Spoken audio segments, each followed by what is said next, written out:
19세기에 영국인 출신의 선교사 앨런 가드너라는 분이 있습니다. 이분이 선교를 하다가 많은 고난을 당한 것으로 굉장히 유명합니다. 그럼에도 불구하고 이분이 고난을 겪을 때 이렇게 말씀을 했습니다. 하나님이 나에게 능력을 주시는 한 실패는 나를 두렵게 하지 못할 것이다. 이렇게 고백한 선교사님은 계속해서 열심히 선교를 하다가 1851년 57세 남아메리카에 있는 한 섬에서 질병과 배고픔으로 돌아가셨습니다. 나중에 파견된 사람들이 그 선교사님의 시체를 찾으러 가서 시체를 발견을 했는데 그 근처에는 다이어리도 하나가 있었습니다. 그 다이어리에는 이 선교사님이 죽을 때까지 얼마나 배고팠고 얼마나 갈증이 있었고 얼마나 많이 몸이 다쳤고 외로웠는지 그런 기록들이 적혀 있었습니다. 그리고 죽기 얼마 전에 적은 그 다이어리의 가장 마지막 장에는 똑바로 쓰려고 떨리는 손을 겨우 부여잡고 쓴 그 글이 있었는데 그 글씨에는 그 글에는 이런 글씨가 써 있었다고 합니다. 나는 하나님의 선하심에 압도되었다. 나는 하나님의 선하심에 압도되었다. 어떻게 이런 일이 가능합니까? 내가 지금 배고프고 굶어 죽게 생겼고 그리고 목이 마르고 외로운데 어떻게 하나님의 선하심에 압도되었다고 말을 할 수가 있습니까? 우리가 생각하기에는 우리가 하는 모든 일이 잘 되어야지 하나님께서 나에게 선한 길로 인도해 주신다, 하나님을 찬양할 수가 있는데 왜 이 선교사님은 수많은 고난을 당하다가 죽어가면서도 하나님이 나에게 선한 길로 인도하신다는 고백을 할 수가 있습니까? 그 이유가 무엇이냐면 바로 하나님에 대한 믿음이 있었기 때문입니다. 전지전능한 하나님께서는 나를 사랑하시고 나를 사랑하시는 하나님께서는 오늘도 나를 선한 길로 인도하신다, 이 믿음이 있었기 때문입니다. 단순히 하나님은 내가 성공하게 만들어주시는 하나님이 아니라 나를 내 이해를 뛰어넘어서 가장 선한 길로, 가장 좋은 길로 나를 인도하시는 그 하나님에 대한 믿음이 있었기 때문에 이분은 내가 비록 지금 고난을 당하는 이유를 이해를 하지 못하지만 그럼에도 불구하고 하나님에 대한 믿음이 있기 때문에 하나님의 선하심에 압도되었다고 고백을 할 수가 있었던 겁니다. 그래서 이 가드너 선교사는 분명히 고통이 있었고 눈물도 흘렸지만 그럼에도 불구하고 감사하며 기뻐하며 죽어갈 수가 있었습니다. 우리가 이런 하나님에 대한 이런 믿음이 있기를 바랍니다. 하나님에 대한 이런 신뢰가 있기를 바랍니다. 단순히 우리의 환경이 좋아서 하나님을 믿는 것이 아니라 하나님을 믿기 때문에 어떠한 환경에도 감사하며 하나님을 따라가기를 바랍니다.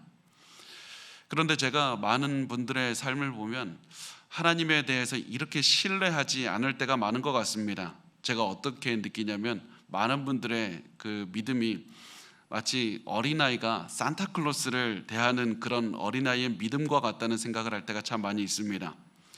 아이들이 산타 할아버지한테 뭐 받고 싶으면 어떻게 합니까? 그 아이들이 처음에 이제 산타 할아버지에게 눈을 감고 나 이거 갖고 싶다고 말을 한 다음에 또 산타 할아버지가 가지고 있는 능력 중에 하나가 나쁜 아이들에게는 선물을 안 준다, 이런 믿음이 있습니다. 그래서 아이들은 산타 할아버지한테 받고 싶은 선물을 받기 위해서 그 다음에서는 착하게 살려고 노력을 합니다. 많은 분이 하나님을 대할 때 하나님께 원하는 것을 구한 다음에 그것을 받기 위해서 착하게 살려고 노력을 합니다. 마치 어린아이가 산타를 대하는 것처럼 하나님을 대할 때가 있습니다. 그렇게 기도한 다음에 우리가 원하는 것을 받지 못하거나 우리가 원하는 때 하나님께 받지 못하면 이렇게 생각을 합니다. 하나님은 존재하지 않거나 하나님은 선하지 않거나 내가 기도해도 아무런 소용이 없다, 이런 결론을 내립니다. 그렇지만 우리는 내가 원하는 것이 이루어지면 또다시 하나님을 찬양하고 또다시 기도하고 착하게 살고 또다시 기도하고 착하게 살고 이런 삶을 반복하고 산다는 겁니다. 분명히 하나님께서는 우리에게 좋은 것을 주시는 분이지만 그 좋은 것이 우리가 보기에 좋지 않은 것일 때도 있습니다. 그렇지만 우리가 항상 기억해야 되는 것은, 우리가 가져야 되는 믿음은 하나님은 언제나 선하시고 하나님은 언제나 나를 좋은 길로 인도하신다는 이 믿음을 가져야 됩니다. 우리가 이해할 수 없는 안 좋은 일이 벌어져도 하나님은 여전히 선하시다. 내가 사망의 음침한 골짜기를 갈지라도 하나님은 여전히 선하시고 내가 푸른 초장에 누워 있어도 하나님은 여전히 선하시다는 사실, 그 믿음으로 살아야만 됩니다. 오늘 본문에는 우리 이 믿음을 가진 한 사람이 등장을 합니다. 이 사람은 유대인도 아니었고 남자도 아니었고 그 사회에서 가장 괄시받던 이방 여인이었습니다. 예수님이 그 여인을 만난 이야기는 이렇게 시작을 합니다. 24절 말씀 우리가 같이 읽어보겠습니다. 시작. 예수께서 일어나사 거기를 떠나 두로 지방으로 가서 한 집에 들어가 아무도 모르게 하시려 하나 숨길 수 없더라. 예수님께서 두로라는 그 이방인들이 밀집해서 거주하는 지역으로 가셨습니다. 성경은 직접적으로 예수님이 두로에 가신 이유에 대해서 말을 하진 않습니다. 그렇지만 우리가 한 가지 이 말씀을 보면 예수님께서 그 지역에 왜 가셨는지를 추정할 수가 있습니다. 마가가 이렇게 기록합니다. 한 집에 들어가 아무도 모르게 하시려 하나 숨길 수 없더라. 예수님께서는 숨기고 싶었다는 겁니다. 그러니까 드러내지 않기를 원했지만 그 사실이 드러냈다는 겁니다. 예수님께서는 유대인들이 사는 지역에서 사역을 하시다가 그 지역을 떠나서 이방인들의 지역에 들어가셔서 아무에게도 예수님과 제자들이 왔다는 사실을 알리고 싶어 하지 않으셨습니다. 그 이유는 우리가 잘 추정을 할 수가 있는데 그게 뭐냐면 사역을 잠시 멈추고 제자들과 함께 휴식을 취하고 싶었기 때문입니다. 두로 지역은 이방인들이 밀집한 지역이라 이 예수님에 대해서 그 비교적 상대적으로 모르는 사람들이 많았습니다. 그래서 예수님께서는 이 지역에 와서 좀 휴식을 취하려고 하셨지만 예수님께서 오셨다, 질병을 치료하고 귀신을 쫓는 예수님이 오셨다는 그 소문은 삽시간에 퍼지게 되었고, 그래서 문제가 있는 많은 사람들이 예수님을 찾아오게 되었습니다. 우리가 이제 다음에 이 여인에 대해서 나눠야 되는데, 이 여인에 대해서 나누기 전에 반드시 여러분 기억하셨으면 좋겠는 것 하나가 있습니다. 그것은 모든 시간은 하나님의 것이라는 사실입니다. 특히 우리가 휴식 시간도 하나님의 것이라는 사실을 기억하시기 바랍니다. 우리의 휴식 시간은 우리의 것이 아니라 하나님의 것입니다.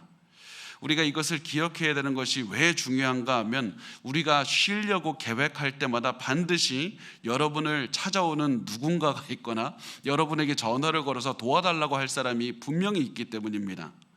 우리가 쉬려고 계획을 했는데, 내가 드디어 며칠 만에 쉬려고 했는데, 그렇게 실행하려고 할 때마다 갑자기 나를 찾아와서 아니면 전화를 해서 나에게 도와달라고 이렇게 하는 사람이 있으면 우리는 어떤 반응을 보입니까? 화가 납니다. 짜증납니다. 왜 내가 내 시간을 낭비하고 왜 내 시간 침범하느냐고 그러면서 화를 낼 겁니다. 그래서 우리가 때로는 아무리 도움이 갈급한 사람이 있어도 그런 때는 내가 도저히 도울 수가 없다는 마음으로 돕기를 거부할 때가 있습니다. 그런데 우리가 반드시 기억해야 될 것은, 우리가 쉬려고 할 때 누군가 여러분을 찾아오거나 전화가 와서 도와달라고 한다면 그때 기억해야 될 것은 이 쉬는 시간조차 내 시간이 아니라 하나님의 시간이라는 사실입니다.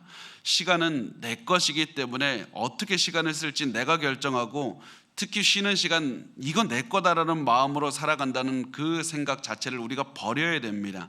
시간은 하나님의 것이고 휴식 시간도 하나님의 것입니다.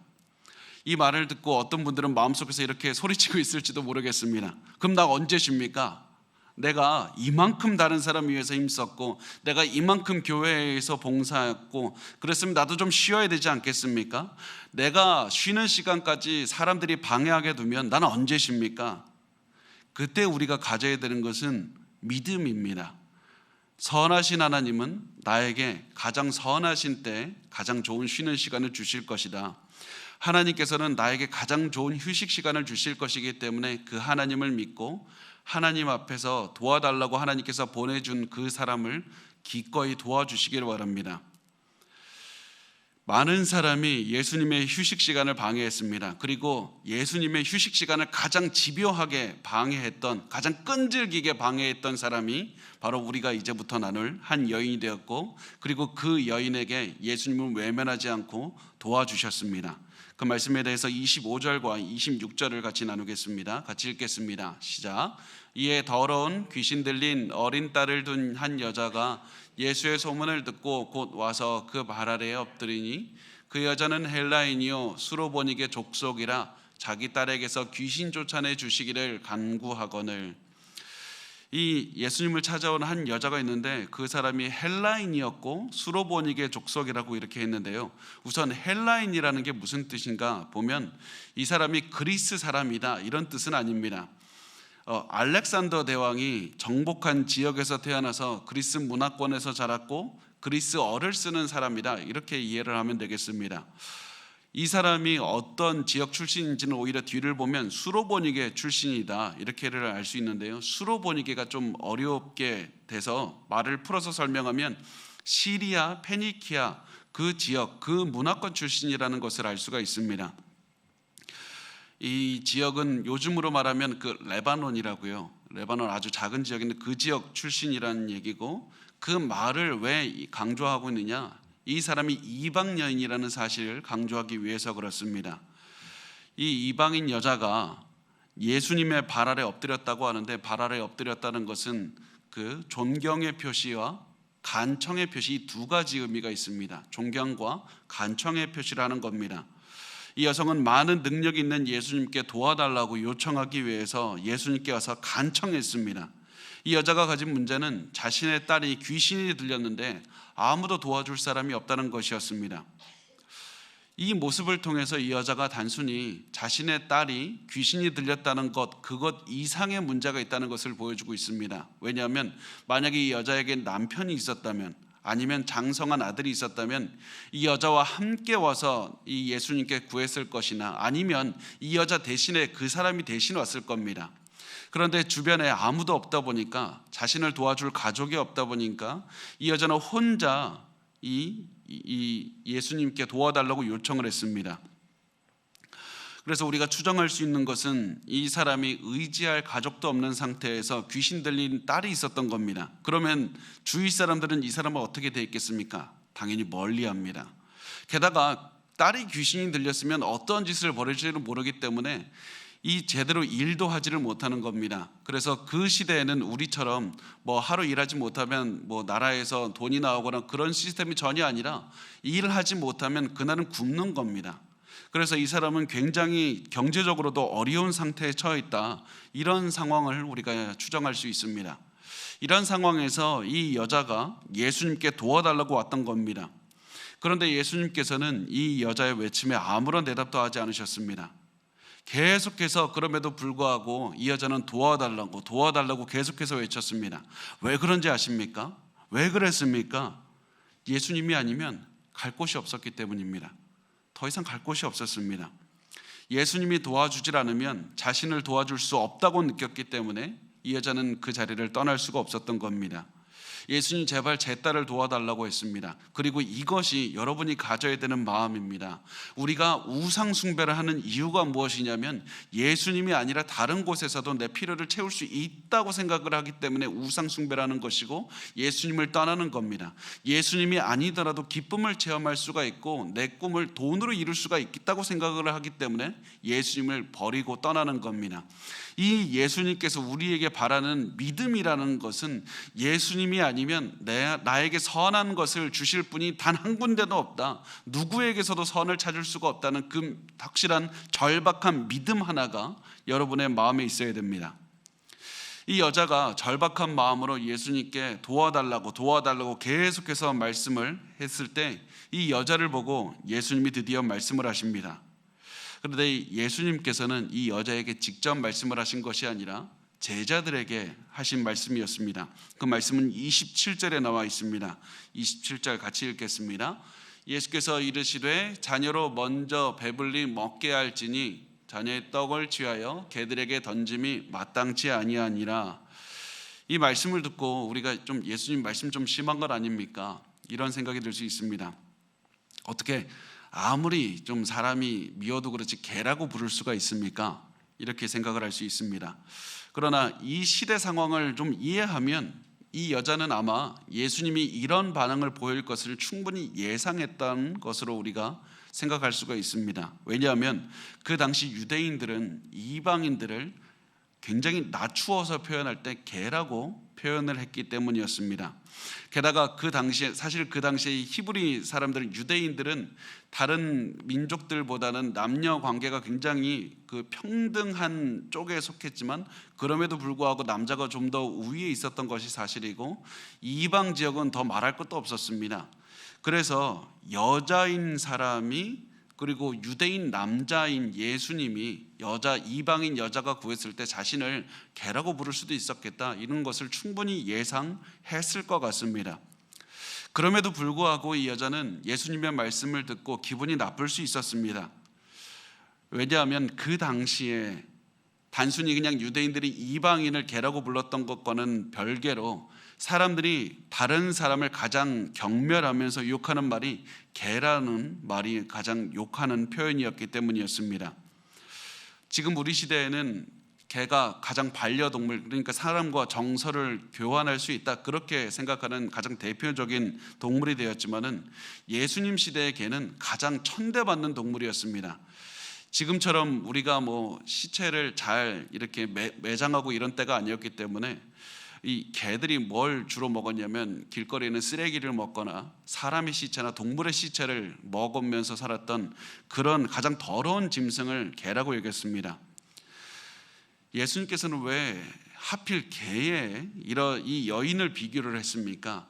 다른 사람이면 이해하겠지만 왜 하필 예수님은 이렇게 말씀을 하셨습니까? 예수님의 말씀을 이해하기 위해서 우리가 먼저 개를 지칭하는 그 헬라어 두 단어를 좀 알아야 됩니다. 쿠나리온이라는 단어가 있고요, 그 쿠온이라는 단어가 있습니다. 쿠나리온과 쿠온 두 단어가 있습니다. 쿠나리온은 집에서 키우는 사랑받는 애완견, 이렇게 생각하면 되겠습니다. 그렇지만은 쿠온, 이 단어는 길에서 다니는 그런 야생개, 이런 것을 의미합니다.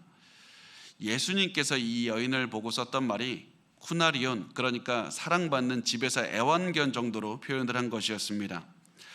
예수님께서 이 여인을 길거리에 있는 잡종견, 야생견 이렇게 무시하면서 표현한 것이 아니라 집에서 키우는 귀한 강아지에 비유를 한 것이었습니다.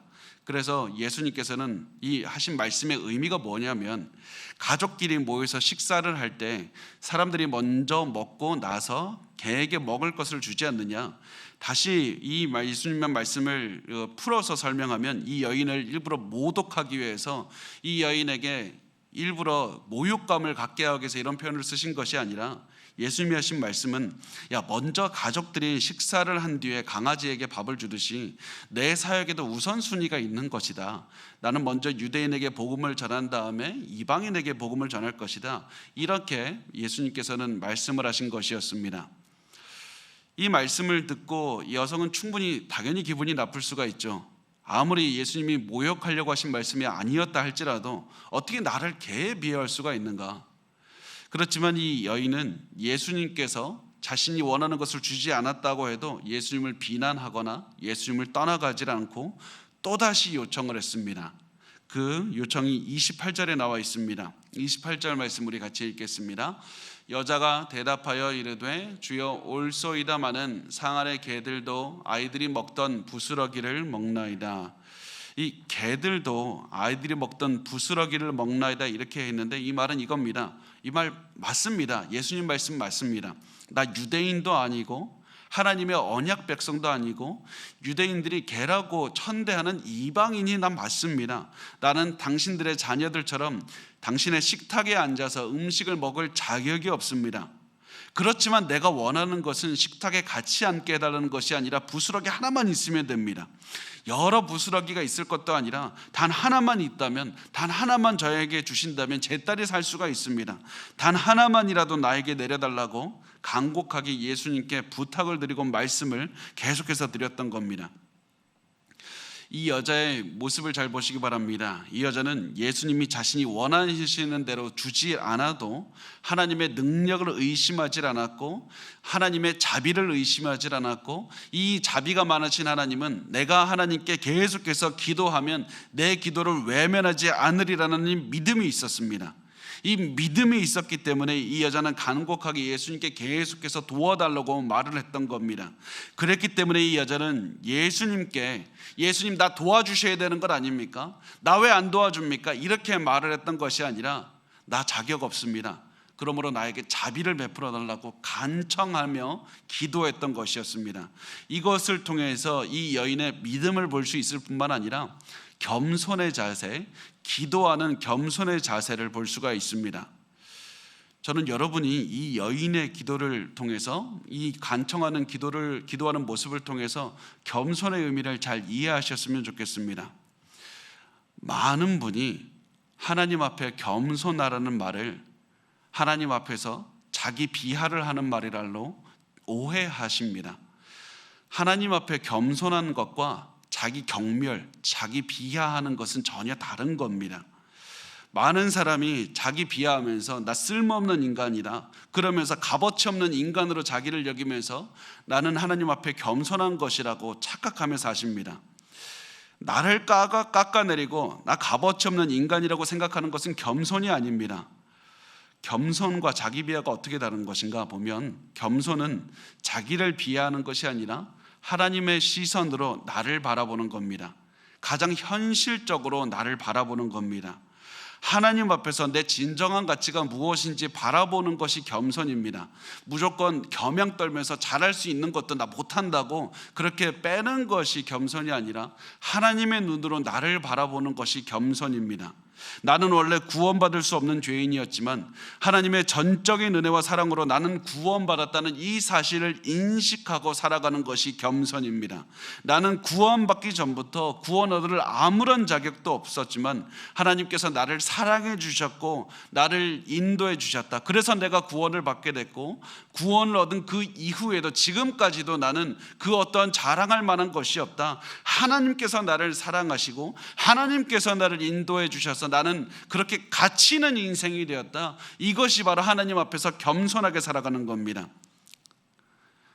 만약에 하나님께서 나를 귀하다고 해주셨는데도 그 말 듣지 않고 계속해서 나 가치 없는 인생입니다, 나 쓸모없는 인간입니다 이렇게 얘기한다면 그것은 또한 하나님의 말씀을 거역하는 것이고 그것은 교만의 다른 모습입니다. 아무리 우리가 마음으로는 겸손한다고 하나님 앞에 겸손하기 위해서 말을 한다고 하지만 그것이 하나님의 뜻과 어긋나서 자신의 주장을 계속하게 하게 될 때 우리는 교만하게 됩니다. 예수님께서 이 여인의 모습과 믿음을 인정하셨던 이유가 바로 여기에 있습니다. 이 여인은 예수님 앞에서 자기 자신을 비하하지도 않았습니다. 과대포장하지도 않았습니다. 허세 떨지도 않았습니다. 있는 그대로 자기 자신을 인정했습니다.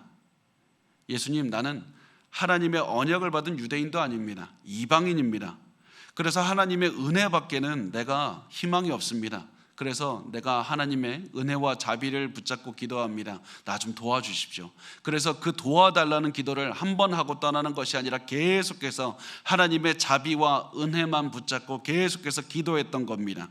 그리고 이 모습을 보신 예수님께서는 이 여인을 나무라는 것이 아니라 칭찬하셨습니다. 우리 29절부터 30절까지의 말씀을 같이 읽겠습니다. 시작. 예수께서 이르시되 이 말을 하였으니 돌아가라, 귀신이 내 딸에게서 나갔느니라 하시매 여자가 집에 돌아가 본즉 아이가 침상에 누웠고 귀신이 나갔더라. 예수님께서 이 여인의 요청을 들어주셔서 딸에게 있는 귀신을 쫓아주셨고 귀신이 너희 딸에게서 나갔다, 돌아가라고 하셨습니다. 이 말을 들은 여인은 예수님을 의심하지도 않았고 증거를 보여주십시오 이렇게 말하지도 않았습니다. 예수님의 말씀을 믿고 돌아갔고 자신의 딸이 집에 가보니까 나았다는 사실을 확인했을 뿐입니다. 이것이 바로 하나님께서 우리에게 원하시는 믿음입니다.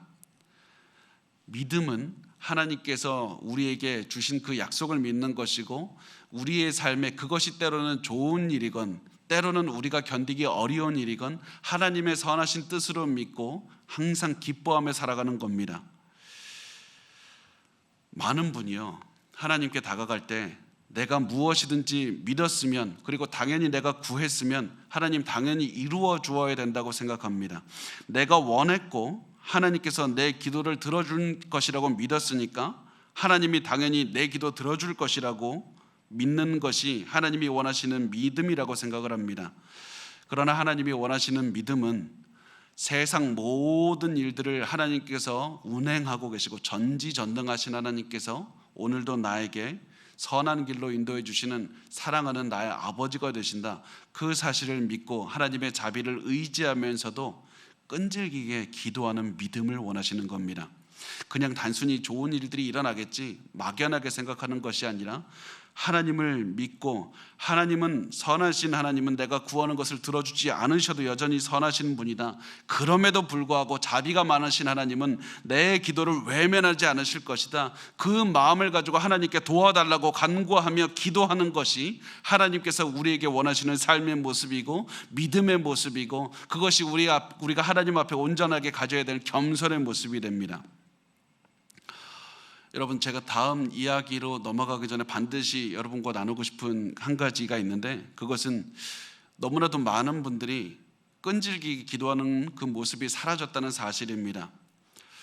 많은 분이 어떻게 보면 너무 많은 그 설교를 듣다 보니까 단순히 그냥 기도가 항상 하나님은 내가 기도하는 것마다 이루어 주시는 그런 분이 아닙니다. 그런 램프의 요정 같은 분이 아닙니다. 때론 내가 잘못 구해서 기도 응답을 받지 못할 때도 있고 하나님의 뜻이 아니기 때문에 들어주지 않을 때도 있습니다. 그 사실을 우리가 너무나도 잘 알다 보니까 어떻게 그 삶에서 실천하게 되냐면 끝까지 기도하지 않습니다. 쉽게 포기하는 분들이 너무나도 많습니다. 어떤 분들은 기도를 중간에 포기하는 것을 성숙한 믿음의 증거라고 생각을 하시는 분들도 너무 많습니다. 분명히 우리가 구하는 모든 것이 하나님의 뜻은 아닙니다. 하나님께서 우리의 기도를 들어주지 않을 때도 있습니다. 그렇지만 저는 여러분이 끝까지 기도하기를 원합니다. 이 여인처럼 하나님의 그 자비를 붙잡고 끝까지 기도하기를 원합니다. 여러분의 기도가 성경에서 하면 안 되는 기도다, 이렇게 말씀하지 않는 이상 여러분 계속해서 구하시고 끝까지 구하시고, 다만 구하는 모습은 하나님 나에게 왜 안 주십니까? 불평이 아니라 주여 나에게 자비를 베풀어 달라고 하나님의 은혜를 붙잡고 끝까지 기도하셨으면 좋겠습니다. 이것이 바로 하나님께서 주시는 은혜이고 이 여인을 통해서 우리에게 권하시는 삶의 모습이고, 이렇게 기도할 때 우리의 삶에서 도저히 예상하지 못했던 놀라운 하나님의 능력을 체험하게 될 때가 바로 끝까지 기도하게 될 때입니다. 여러분, 끝까지 하나님의 자비를 구하시고 기도하셨으면 좋겠습니다. 이 일 후에 예수님께서 이제 이 지역을 떠나서 다른 곳으로 이제 돌다가 데가볼리라는 지역으로 오게 됩니다. 이 말씀에 대해서 31절과 32절에서 말씀을 하는데요, 우리 같이 읽겠습니다. 시작. 예수께서 다시 두로 지방에서 나와 시돈을 지나고 데가볼리 지방을 통과하여 갈릴리 호수에 이르매 사람들이 귀먹고 말 더듬는 자를 데리고 예수께 나와 안수하여 주시기를 간구하거늘. 이 데가볼리라는 말이, 이 데카라는 말이 10이라는 뜻이죠. 그리고 이 도시 폴리스라는 말이 합쳐져서 데가볼리, 그러면 10개의 도시라는 뜻입니다. 이 데가볼리가 성경에 나올 때마다 우리가 기억해야 될 것은 이방인들이 주로 거주하는 지역이었다. 로마에 떠서 굉장히 멀리 떨어져 있지만 가장 로마를 닮은 지역이었다, 이렇게 생각을 하시면 되겠습니다. 그래서 당연히 유대인들이 싫어하는 장소였고, 예수님께서 데가볼리에 가셨다는 것은 이방인들을 만나러 가셨다는 그런 의미가 됩니다. 예수님께서는 이방인들을 만나러 가셨을 때 또다시 수많은 사람들이 예수님을 만나기 위해서 도와달라고 또다시 찾아왔습니다. 그 찾아온 사람 중 한 사람이 소리도 듣지 못하고 말도 더듬는 사람이었습니다. 이 사람이 소리는 듣지 못했는데 말을 더듬었다, 말을 못하는 게 아니었습니다. 더듬었다는 사실로 봐서 우리가 무엇을 알 수 있는가? 이 사람은 태어날 때부터 말을 못하는 사람은 아니었다라는 것입니다. 아마 이 사람이 말할 수 있는 능력은 있었는데 태어날 때 말을 배우기 위해서 먼저 들어야 되지 않습니까? 그런데 어렸을 때 그 청각을 잃었든지 아니면 태어나면서부터 청각을 갖지 못하다 보니까 이 말도 제대로 할 수가 없었던 겁니다. 그래서 이 사람이 말을 아무리 해도 주변 사람들은 이 사람이 하는 말을 알아들을 수가 없는 그런 상태였습니다. 우리가 더 이 이야기를 나누기 전에 한 가지 반드시 보아야 될 것이 있는데, 마가는 왜 이 사실을 기록했을까 이겁니다. 예수님께서는 이외에도 수많은 사람들을 굉장히 많이 고치셨는데 왜 하필 길을 못 듣고 입을 제대로 말을 못하는 사람, 이 사람을 고친 것을 왜 기록하셨을까? 그 이유에 대해서는 우리가 이사야서를 보면 알 수가 있습니다. 이사야서 34장과 35장을 보면 하나님의 심판이 임하는 때를 말씀을 하고 또 그 처벌한 다음에 하나님의 회복의 때에 대해서 말씀을 합니다. 그리고 하나님의 회복하시는 그 때에 대해서 이렇게 말씀을 하는데요, 이사야서 35장 5절과 6절을 보면 이렇게 말씀을 합니다. 그때 맹인의 눈이 밝을 것이며 못 듣는 사람의 귀가 열릴 것이며 그때 저는 자는 사슴같이 뜰 것이며 말 못하는 자의 혀는 노래하리니 이는 광야에서 물이 솟겠고 사막에서 시내가 흐를 것입니다. 이때가 바로 하나님이 회복하는 때입니다. 하나님의 회복의 날, 구원의 날에는 말 못하는 자의 혀가 노래할 것이고 못 듣는 자의 귀가 열릴 것이다. 지금 이 말씀을 마가가 하고 있는 겁니다. 지금 하나님께서 약속하신 그 회복의 날이 예수를 통해서 임했다. 하나님께서 모든 것을 회복하시는 때가 예수를 통해서 왔기 때문에 이 마가는 단순히 이 사건을 기록하고 있는 것이 아니라 우리 같이 찬양합시다. 우리 이 예언이 드디어 성취가 되었습니다. 예수께 가기만 하면 모든 것이 회복이 됩니다. 우리 다 같이 예수께 가자고 우리를 초대하고 있는 말씀이 바로 이 사람, 이 말 제대로 하지 못하고 듣지 못하는 사람을 치료하시는 이 장면을 통해서 우리에게 하고 있는 말씀입니다. 그리고 이 마가의 이 환호성을 우리는 다음에 계속해서 이 글을 기록을 통해서 우리가 알 수가 있습니다. 우리 33절부터 35절까지의 말씀을 같이 읽겠습니다. 시작. 예수께서 그 사람을 따로 데리고 무리를 떠나사 손가락을 그의 양귀에 넣고 침을 뱉어 그의 혀에 손을 대시며 하늘을 우러러 탄식하시며 그에게 이르시되 에바다 하시니 이는 열리라는 뜻이라. 그의 귀가 열리고 혀가 맺힌 것이 곧 풀려 말이 분명하여졌더라. 예수님께서는 이 사람 좀 특별하게 대우해 주셨습니다. 평상시처럼 사람들 많은 데서 그 사람을 고치신 것이 아니라 이 사람을 데리고 따로 불러내서 사람들이 없는 곳으로 가셔서 둘만 있는 곳으로 가셨습니다. 예수님께서 이렇게 하신 이유는 아직 예수님의 때가 오지 않았기 때문이었습니다. 예수님께서는 하나님이 정하신 때에 십자가에 매달려서 메시아로 죽기를 원하셨습니다. 그런데 사람들은 예수님이 하신 위대한 일들을 보고 예수님을 그냥 세상의 왕쯤으로, 아니면 그냥 병 고치는 능력 있는 사람, 그냥 귀신 쫓아내는 일반적인 사람으로만 생각을 했던 겁니다. 그래서 예수님께서는 하나님이 정하신 때에 메시아라는 사실을 드러내고 유대인의 왕으로서 십자가에서 죽기를 원하셨지, 지금 그때는 아니다. 오히려 지금 알려지는 것은 예수님의 사역을 방해할 뿐이다. 이런 마음으로 예수님께서는 그 사실을 드러내지 않기 위해서 사람들이 없는 곳으로 가셨던 겁니다. 그래서 이 사람을 데리고 아무도 없는 곳으로 가셨습니다. 제가 본 어떤 그 목사님, 유명한 주석가는 이렇게 쓰더라고요. 본인이 고등학생 때까지 말을 더듬었는데 이 사람도 그러질 않았을까?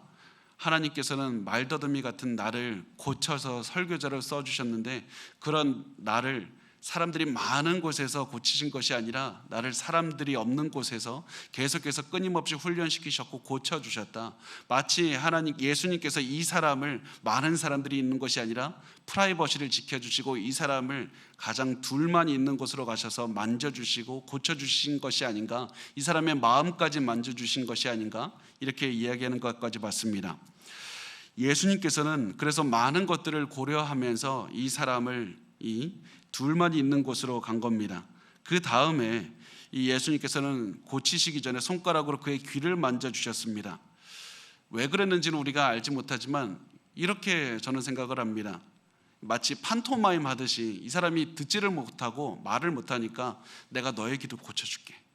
그리고 나서 이 예수님께서는 이 손가락에 이 침을 뱉으신 다음에 그 손가락으로 이 사람의 혀를 대신 겁니다. 이렇게 해서 모든 것을 회복하게 해주신다, 말도 회복하게 해주신다는 그 사실을 보여주신 겁니다. 왜 하필 예수님은 침을 뱉으셨을까? 왜 예수님 침을 뱉었을까? 그냥 고칠 수도 있었는데. 이 이유에 대해서 많은 신학자들이 고민을 하는데요, 두 가지 그냥 크게 보시면 이유가 있다고 보시면 되겠습니다. 첫 번째는 뭐냐면, 고대에는 이 치료의 능력이 있는 사람은 종종 자기 침을 사용해서 사람들을 고치고는 했습니다. 분명히 예수님께서는 지금까지의 그 모든 기록을 봐도 침을 사용할 필요가 없었습니다. 그렇지만 이 사람 아무것도 듣지 못하고 보지 못했기 때문에 내가 너를 치료할 거라고, 나 하나 고쳐줄게, 이런 이 사람을 안심시키고 믿음을 주기 위해서 침을 사용하셨다는 그 이유가 한 가지가 있습니다. 이렇게 해서 이 사람을 위로하고 믿음을 주셨던 겁니다. 그런데 예수님께서 침을 뱉으셨던 것은 두 번째 의미가 있는데, 그것은 나중에 예수님의 몸에서 나온 그 물이 모든 것들을 회복하는 능력을 보여주기 때문입니다. 나중에는 예수님의 침이 아니라 예수님의 몸에서 나온 피가 우리의 모든 질병과 모든 영혼까지 고치신다, 모든 것을 다 고쳐주신다는 그 사실을 암시하기 위해서 지금 침을 사용하셨다, 그렇게 우리가 보시면 되겠습니다. 그 다음에 예수님께서는 하늘을 우러러 보셨는데, 그냥 하늘을 볼 것 없어서 본 것이 아니라 모든 능력은 하나님께로부터 나온다, 하늘에서 고치시는 능력이 나온다는 사실을 알려주기 위해서 하늘을 보셨고 탄식하셨다고 하는데, 그 이유는 예수님께서 창조주가 되시기 때문입니다. 모든 것을 창조하신 예수님께서 피조물들의 죄로 인해서 이렇게 고통당하고 죄가 이 세상에 들어온 것을 보시고는 너무 안타까워서 신음하셨던 겁니다. 그 다음에 에바다라고 하셨는데, 우리가 아까 한 것처럼 혀가 열린 것처럼 이 사람의 귀가 열리게 되고, 예수님께서는 에바다 열리라라고 이렇게 명령을 했고, 예수님의 명령에 따라서 이 사람의 귀가 열렸고 혀가 풀려서 말을 할 수가 있게 되었던 겁니다. 마가는 이 사람이 단순히 말할 수 있게 되었다 이렇게 말하지 않고 말이 분명하여졌다라고 말을 합니다. 그동안에는 굉장히 말을 더듬거리는 것처럼 말을 불분명하게 했지만, 이제는 모든 질병과 모든 장애가 사라졌고 모든 말을 정확하게 표현할 수 있게 되었다. 이것을 통해서 보여주는 것은 사람과의 관계가 회복이 된 겁니다. 하나님께서 하시는 일은 반드시 사람과의 관계를 회복시키시고, 하나님은 반드시 그 사람을 고치신 다음에 혼자 두지 않고 공동체로 회복을 시키십니다. 그렇게 해서 사람과 모든 사람이 모여 하나님을 찬양하게 하시는 것이 하나님이 하시는 일이 됩니다. 예수님께서는 이렇게 하신 다음에 한 가지 말씀을 하셨습니다. 36절과 37절 말씀입니다. 같이 읽겠습니다. 예수께서 그들에게 경고하사 아무에게도 이르지 말라 하시되, 경고하실수록 그들이 더욱 널리 전파하니 사람들이 심히 놀라 이르되 그가 모든 것을 잘하였도다. 못 듣는 사람도 듣게 하고 말 못하는 사람도 말하게 한다 하니라. 예수님께서는 나중에 하나님이 정하신 때가 되면 십자가에 올라서 예수님이 메시아인 그 왕이라는 사실을 명시하시고 선포하시고, 그리고 십자가에서 죽으실 것이었습니다. 그렇지만 지금은 하나님의 때가 아니었습니다. 그래서 예수님께서는 예수님이 치료하셨다는 사실을 소문내지 말라 이렇게 말씀을 하셨습니다. 그런데 마가는 기록합니다. 예수님이 더욱 조심하라, 조용하라고 말씀할수록 더욱 예수님에 대한 소문은 퍼져만 갔습니다. 왜냐하면 예수님이 하신 일들이 너무 위대했기 때문입니다. 지금까지 말 못하고 듣지 못하는 사람이 가족에게 가서 자신의 모든 것을 듣고 말할 수 있었는데 그 소문이 퍼지지 않을 수가 없었습니다.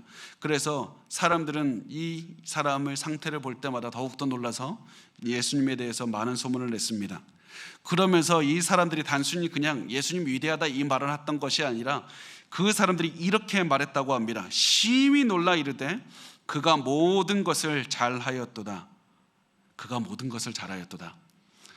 많은 신학자들과 많은 목사님들이 가장 사랑하는 말씀이 바로 이 말씀입니다. 그가 모든 것을 잘하였도다. 예수님이 하신 모든 일은 잘하신 것이다. 그리고 우리도 하나님이 하신 모든 일을 보고 우리도 이렇게 고백해야 됩니다. 하나님이 모든 것을 잘하였도다. 우리가 하는 모든 일이 잘 될 때도 하나님이 모든 것을 잘하였도다 이렇게 고백해야 되고, 우리가 하는 일이 잘 안 돼서 눈물이 나올 때도 눈물을 흘리면서 이렇게 고백해야 됩니다. 하나님이 모든 일을 잘하셨도다. 20세기에 굉장히 많은 사람의 존경과 많은 사람들이 사랑을 받은 목회자이자 신학자인 제임스 몽고메리 보이스라는 그 유명한 분이 계십니다. 이 분이 어느 날 갑자기 간암 말기 진단을 받으셨고요. 진단을 받은 지 6주 만에 돌아가셨습니다. 우리가 갑자기 간암 말기라는 진단을 받고 곧 죽는다는 그런 소식을 들으면 어떻게 반응하겠습니까? 하나님 원망할 겁니다. 하나님의 선하심을 의심할 겁니다. 내 인생이 왜 이런 고난이 찾아왔냐고, 그렇게 왜 내 인생을 어려움이 찾아왔는가 그렇게 생각을 할 겁니다. 그런데 이 몽고메리 보이스 목사님은 말기암 진단을 받고 주위 사람들에게 이렇게 말씀을 하셨다고 합니다. 이 일에 대해서 평안하세요. 하나님은 모든 것을 잘 하시는 분입니다. 하나님은 모든 일을 잘 하십니다. 우리에게 좋은 일이 일어나도 안 좋은 일이 일어나도 하나님은 지금 우리에게 일어나는 모든 일을 잘 하고 계시는 겁니다. 우리 눈에 눈물이 나도 잘하고 계신 것이고 우리의 삶이 기쁨이 넘쳐도 잘하고 계신 겁니다. 왜냐하면 하나님은 선하신 분이고 우리를 가장 좋은 길로 인도하시는 아버지가 되시기 때문입니다. 마지막으로 제가 한 말씀만 드리고 끝내겠습니다. 우리가 간증에 대해서 생각을 해보기를 원하는데요. 많은 사람이 간증을 하라고 하면, 간증에 대해서 생각을 하라고 하면 성공 스토리를 떠올립니다. 예수 믿기 전에는 내가 가난했는데 예수 믿은 다음에 부자가 됐습니다. 이것만이 간증이라고 생각합니다. 예수 믿기 전에는 내가 아팠는데 예수 믿고 건강해졌습니다. 이것만이 간증이라고 생각을 합니다. 분명히 하나님은 우리에게 성공과 건강을 주시는 분이 맞습니다. 그리고 하나님께 성공과 건강을 달라고 기도해야 되는 것도 맞습니다. 그렇지만 하나님의 선한 뜻은 우리의 성공에만, 거기에만 있지 않습니다. 때로는 하나님의 선하신 뜻은 우리의 순교로 끝나게 되기도 하고 때로는 우리의 고생으로 이어지기도 합니다. 그럼에도 불구하고 하나님은 모든 것들을 통해서 가장 선하신 뜻을 이루시는, 우리를 가장 사랑하시는 아버지가 된다는 사실을 기억하시길 바랍니다. 하나님은 아무리 우리가 어려움을 겪어도 하나님의 선하심을 간직하시고 항상 하나님의 선하심에 대해서 간증하시기 바랍니다. 평생 몸이 아프고 가족들이 힘들게 하고 경제적으로 어려워도 기뻐하며 하나님의 선한 뜻에 대해서 간증하시길 바랍니다. 왜냐하면 우리 하나님은 선하시고 항상 우리에게 가장 좋은 것을 주시는 아버지가 되시기 때문입니다. 그리고 우리가 매일 깊이 간직해야 되는 바로 이 믿음이, 선하신 하나님이 오늘도 우리에게 가장 좋은 것을 주고 계시다는 이 믿음입니다. 여러분, 이 믿음을 간직하며 사시기 바랍니다. 그리고 가장 어려움이 찾아왔을 때, 지금이 가장 어려운 순간이라면 이 고백을 하셨으면 좋겠습니다. 하나님이 지금 가장 모든 것을 잘하고 계신다. 하나님은 내 인생에서 모든 것을 가장 잘하셨도다. 우리 이 믿음과 고백을 가지고 살으셨으면 좋겠습니다.